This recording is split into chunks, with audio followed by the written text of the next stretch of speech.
Keiner der Einheimischen verstand, warum dieses Pferd immer von einem Wolfsrudel umgeben war, aber nie von ihnen angegriffen wurde.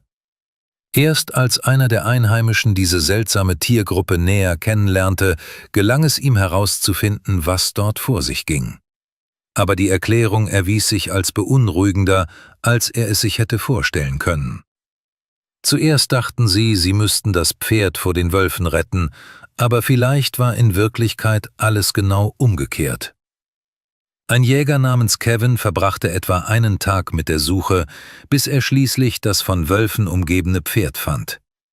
Er hatte von den Einheimischen viele Geschichten darüber gehört und war nun nah genug an dem Tier, um einen Schuss abzugeben. Es wäre eine großartige Jagdtrophäe gewesen. Kevin hatte den Abzug noch nicht betätigt, als er bemerkte, dass mit dem Pferd etwas Seltsames vor sich ging. Die Neugier siegte und er schlich sich leise näher an den Ort des Geschehens heran, bis er einen ausreichend guten Blick hatte. Er musste genauer hinsehen. Plötzlich ergab für ihn alles einen Sinn. Nun war klar, warum die Wölfe dem Pferd so eifrig folgten, ohne ihm Schaden zuzufügen oder es zu töten. Kevin erkannte, dass der Rest der Welt davon erfahren musste. Aber was genau hatte Kevin gesehen? Warum verfolgten die Wölfe das Pferd, und würde Kevin das Tier trotzdem erschießen? Als die Einheimischen das ausgesetzte Pferd zum ersten Mal entdeckten, wollten sie es einfangen und in den Stall zurückbringen, aus dem es entkommen war. Es war sehr gefährlich für das Tier, allein in diesem kalten Wald herumzuwandern, aber bald erfuhren sie, dass das Pferd keineswegs allein war. Als die Einheimischen näher kamen, stellten sie fest, dass es von Wölfen umgeben war. Und sobald diese Wölfe bemerkten, dass Menschen in der Nähe waren, die einzeln den Berg hinaufstiegen, kamen sie sofort auf sie zu. Sie knurrten und fletschten für alle hörbar die Zähne. Die Einheimischen entschieden, dass sie zwar das Pferd retten wollten, es aber nicht wert war, dafür ihr eigenes Leben zu riskieren. Sie eilten so schnell wie möglich in das sichere Dorf zurück, in der Annahme, dass die Wölfe sich an dem armen Pferd laben würden. Aber seltsamerweise passierte nichts dergleichen. Zur Erleichterung der Einheimischen verfolgten die Wölfe sie nicht. Stattdessen kehrten sie einfach ruhig zum Pferd zurück, griffen es aber nicht an. Sie umzingelten das Tier, als wollten sie es beschützen. Aber wovor oder vor wem? Warum sollten sie so etwas tun wollen? In den letzten paar Monaten war der Winter streng gewesen und man konnte mit Sicherheit davon ausgehen, dass diese Wölfe nicht genug zu essen hatten. Aus dem ganzen Bundesstaat gab es Berichte über Wölfe, die wahrscheinlich aus reiner Verzweiflung Menschen und andere Tiere angriffen. Sie waren einfach sehr hungrig. Einer der Einheimischen, schockiert und verwirrt von der Szene, die er gesehen hatte, schlug eine Theorie vor, die ihm plausibel erschien.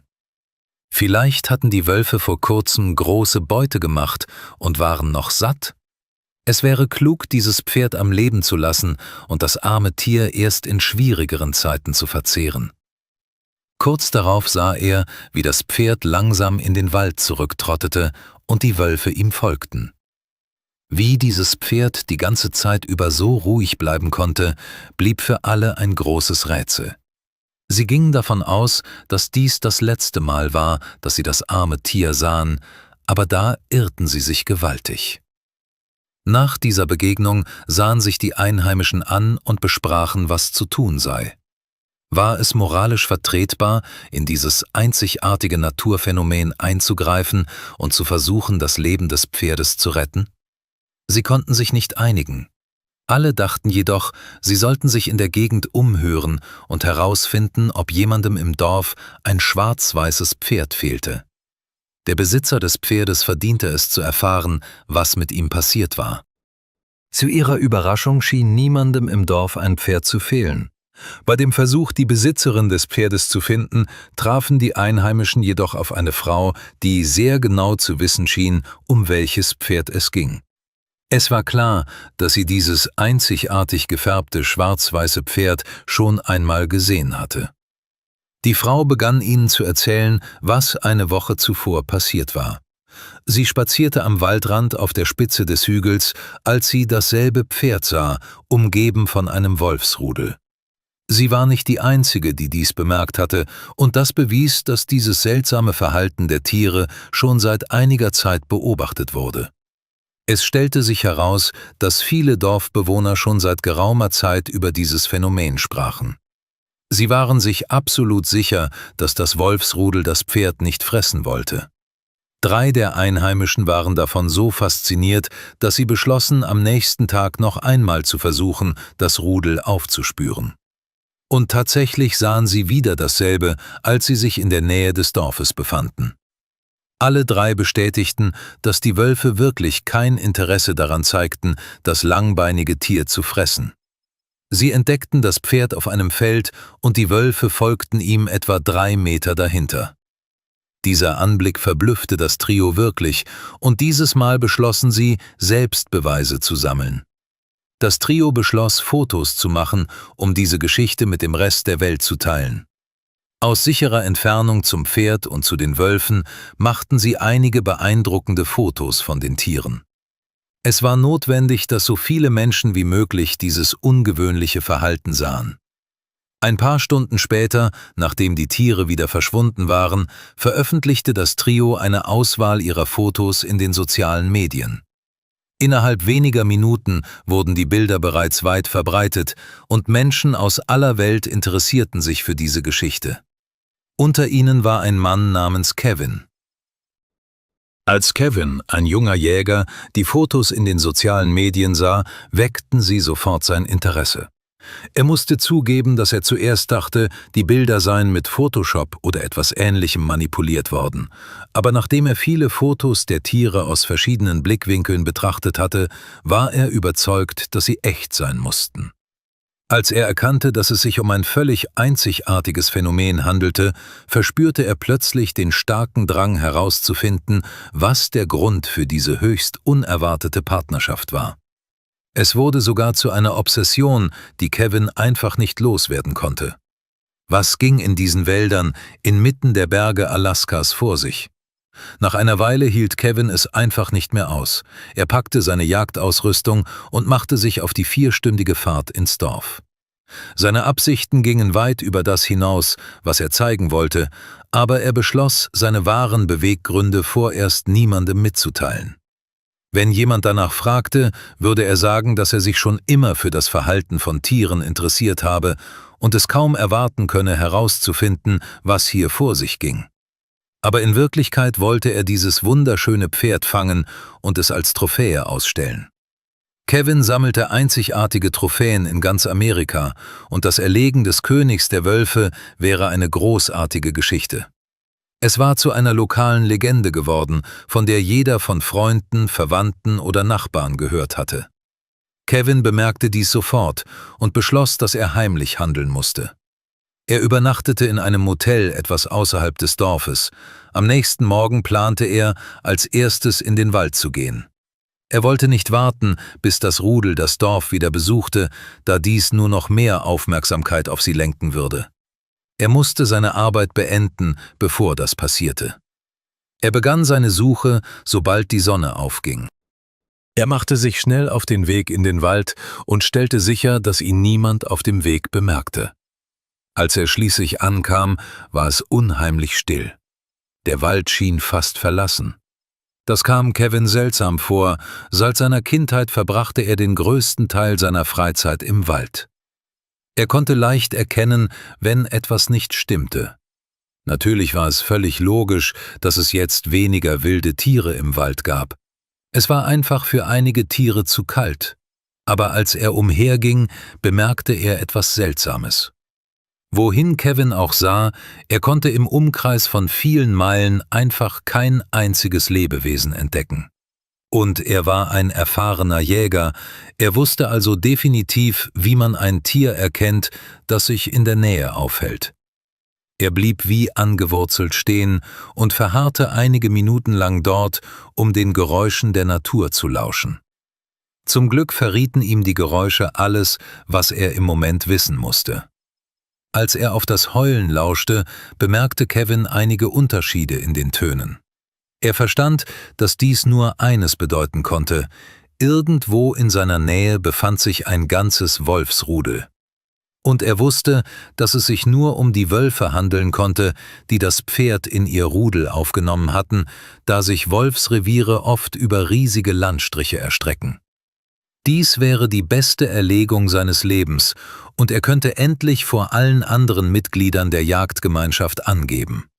Jeder würde sicherlich zu ihm aufschauen oder ihn sogar um seine unglaubliche Beute beneiden. Anhand des Heulens schloss er, dass sich die Wölfe direkt auf das Dorf zubewegten. Er hoffte, dass dies nicht passieren würde. Wenn das Pferd der Zivilisation zu nahe käme, könnten die Leute sehen, wie Kevin auf es schießt. Und wenn das passieren würde, wäre alles für ihn vorbei. Kevin erkannte, dass er eine andere Herangehensweise brauchte, um erfolgreich zu sein. Er dachte darüber nach und beschloss, dass jetzt Geschwindigkeit das Wichtigste war. Er rannte durch den Wald und eilte so schnell er konnte auf das Heulen zu. Dies war jedoch mit einem großen Risiko verbunden. Beim Laufen machte er viel mehr Lärm und es bestand die Wahrscheinlichkeit, dass das Rudel ihn hören würde. Wenn das passierte, könnten die Wölfe sich erschrecken. Er musste dieses Risiko jedoch eingehen, wenn er eine Chance auf Erfolg haben wollte. Kevin rannte weiter, bis er schließlich sah, wonach er suchte. Glücklicherweise dauerte es nicht lange. Schon bald entdeckte er eine große Kreatur, die sich zwischen den Bäumen bewegte. Er erstarrte und wusste nicht, ob das Tier ihn ebenfalls bemerkt hatte.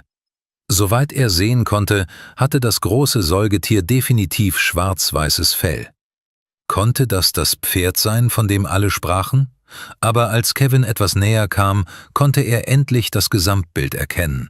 Mindestens 4 Wölfe umringten das Pferd, das wieder völlig ruhig zu sein schien. Er war erstaunt über die Tatsache, dass das Pferd überhaupt keine Angst vor den Wölfen hatte, und was vielleicht noch verrückter war, die Wölfe zeigten nicht die geringste Absicht, ihm Schaden zuzufügen. Kevin hatte genug gesehen. In diesem Moment bewegten sich die Tiere nicht, sondern kreisten einfach an einer Stelle. Er kniete sich langsam hin und blickte durch das Zielfernrohr seines Gewehrs. Konnte er zielen? Es war fast unmöglich, da das Pferd zu oft hinter den Bäumen verschwand. Kevin wusste sehr wohl, dass er nur eine Chance hatte. Er wusste, dass er schnell handeln musste, aber wenn er verfehlte, würde das Geräusch zweifellos alle Tiere alarmieren. Normalerweise hätte dies das Wolfsrudel verscheuchen sollen, aber diese Gruppe verhielt sich so seltsam, dass Kevin nicht ausschloss, dass sie nicht weglaufen, sondern ihn angreifen würden. Er war immer mehr von seinem letzten Gedanken überzeugt. Er folgerte, dass die Wölfe so oder so unverletzt bleiben würden, egal ob er auf das Pferd schoss oder verfehlte. Und zuerst musste er sicherstellen, dass sie ihn nicht angreifen konnten, nachdem sie herausgefunden hatten, dass er dort war. Er musste einen Ort finden, von dem aus er gut auf das Pferd zielen konnte und wo die Wölfe ihn nicht erreichen konnten, sobald sie von seiner Anwesenheit wussten. Er verstand, dass dies wirklich wichtig war. Wenn er das nicht tat, würde er vielleicht nicht lebend nach Hause zurückkehren. Kevin lief ein wenig herum, fand aber nichts, was ihm als geeignetes Versteck dienen konnte. Er hatte es jedoch nicht eilig. Das Pferd schien sich auszuruhen, und die Wölfe hatten sich ebenfalls um es herum niedergelassen, so dass es aussah, als würden sie noch eine Weile dort bleiben. Plötzlich bemerkte Kevin einen Baum direkt neben sich. Es schien, als könnte er leicht hinaufklettern, und bei näherer Betrachtung erkannte er, dass dies der perfekte Ort zum Schießen war. Er hatte einen guten Blick auf das Pferd, und er befand sich hoch genug, so dass die Wölfe ihn nicht erreichen konnten. Er griff nach einigen Ästen und kletterte langsam, aber sicher höher. Als er einen ausreichend stabilen Platz gefunden hatte, um eine Weile darauf zu sitzen, blieb er dort stehen, um die Tiere zu beobachten. Die Säugetiere. Sie bemerkten seine Anwesenheit noch immer nicht, und er wusste, dass es jetzt oder nie hieß. Genau von diesem Punkt aus musste er schießen. Das Pferd, das Kevin nun sah, schien sich seiner Anwesenheit immer noch nicht bewusst zu sein, genauso wenig wie das Wolfsrudel um es herum. Er trug spezielle Kleidung, die verhinderte, dass die Tiere seinen Geruch wahrnahmen. Und sie waren alle offensichtlich mit etwas anderem beschäftigt, aber Kevin konnte noch nicht herausfinden, womit genau. Die Äste, auf die sich Kevin stützte, schienen stark genug zu sein, um sein Gewicht zu tragen. Er nahm langsam das Gewehr in die Hand und schaute mit dem rechten Auge durch das Zielfernrohr. Gerade als er zielen wollte, hörte er ein seltsames Geräusch. Zuerst konnte er nicht ausmachen, woher das Geräusch kam, aber es schien nicht aufzuhören. Er sah sich um, konnte aber keine Bewegung feststellen, und das war seltsam, denn das Geräusch wurde immer lauter. Was auch immer es war, es schien immer näher zu kommen. Bevor er überhaupt vollständig begreifen konnte, was geschah, begannen alle Äste, auf denen er ruhte, unter ihm wegzubrechen, und Kevin stürzte krachend zu Boden. Er schloss die Augen in Erwartung des Aufpralls und fand sich damit ab, dass dies sein Ende sein könnte. Aber zum ersten Mal in seinem Leben war er wirklich froh über die bittere Kälte und den Schneefall. Der dicke, weiße Teppich unter ihm dämpfte den größten Teil seines Sturzes und er wurde nicht schwer verletzt. Er hatte mit Sicherheit einige Prellungen erlitten, merkte aber sofort, dass er sich nichts gebrochen hatte. Doch seine Erleichterung war nur von kurzer Dauer. Er hörte das herannahende Heulen der Wölfe. Es bestand kein Zweifel, dass sie ihn fallen gehört und wahrscheinlich auch gesehen hatten. Als er seinen Kopf wieder aus dem Schnee streckte, stand er ihnen fast von Angesicht zu Angesicht gegenüber, und sie fletschten mit offensichtlich bösen Absichten die Zähne. Kevin spannte sich an und wartete auf den Angriff, aber dieser Moment kam nie. Als er die Augen öffnete, sah er, dass sich die Wölfe tatsächlich von ihm zurückzogen. Sie machten Platz für das Pferd, das sich ihm nun näherte. Kevin fand das seltsam, als ob der angebliche Anführer des Rudels gekommen wäre, um über sein Schicksal zu entscheiden. Würde er leben oder sterben? Kevin wagte kaum, sich zu bewegen, als das Pferd immer näher auf ihn zukam. Er kniff die Augen fest zusammen, während das Tier ihn vorsichtig beschnupperte. Das dauerte wahrscheinlich nur wenige Sekunden, aber Kevin kam es wie eine Ewigkeit vor, bis er schließlich spürte, wie der warme Atem des Pferdes wieder verschwand. Als er die Augen wieder öffnete, hatte sich das Pferd abgewandt und entfernte sich langsam von ihm. Das aggressive Verhalten der Wölfe legte sich, und sie folgten dem Pferd von Kevin weg. Aber sie schienen es nicht eilig zu haben, von dort wegzukommen.